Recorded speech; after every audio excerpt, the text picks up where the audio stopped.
पिंपरीमध्ये आपण पाहतोय की आता कार्यकर्त्यांचा पक्ष प्रवेश सुरू आहे। अत्यंत महत्त्वाची आणि मोठी घटना आपण सध्या साम टीव्हीवर पाहतोय आणि अगदी थोड्याच वेळात शरद पवार यांची पत्रकार परिषद सुद्धा सुरू होणार आहे। चला बाजूला टोपी।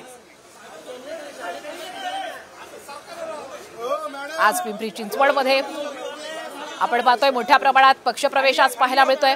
अजित पवार यांच्या राष्ट्रवादी पक्षातील काही महत्त्वाचे नेते माजी आमदार विलास लांडे यांच्यासोबत अनेक नगरसेवक आणि कार्यकर्ते सुद्धा आज शरद पवार यांच्या पक्षामध्ये प्रवेश करतायत। पिंपरी चिंचवड हा खरं तर अजित पवार यांचा बालेकिल्ला मानला जातो, मात्र आता अजित पवार यांच्या बालेकिल्ल्यातच पिंपरी चिंचवडमध्ये आपण पाहतोय अजित पवार यांच्या पक्षाला हा एक मोठा धक्का आहे। अधिकचे अपडेट घेण्यासाठी जाऊयात आमचे प्रतिनिधी सचिन जाधव यांच्याकडे।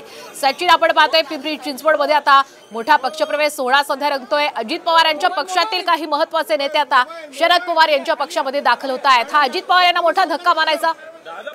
नक्कीच आपण पाहतोय की विधानसभा निवडणुकीच्या तोंडावर अजित पवारांना मोठा धक्का बसलेला आहे आणि जवळपास 20हून अधिक नगरसेवक जे आहेत ते अजित पवार गटाचे आज शरद पवार यांच्या उपस्थितीमध्ये पक्षप्रवेश करत आहेत।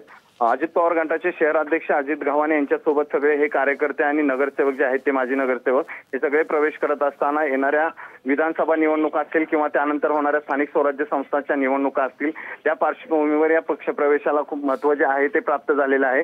अजूनही काही भाजपचे नगरसेवक असतील किंवा वरिष्ठ त्या पिंपरी चिंचवडमधील नेते असतील पक्ष प्रवेश करतील असाही दावा जो आहे त्या ठिकाणच्या वरिष्ठ नेत्यांनी व्यक्त केलेला आहे। त्यामुळे आता पुण्यातील मोदीबाग जे शरद पवार यांचं निवासस्थान आहे त्या ठिकाणी अजित पवार गटाचे पिंपरी चिंचवडमधील पदाधिकारी जे आहेत ते शरद पवारांच्या उपस्थितीत पक्षप्रवेश करत आहेत।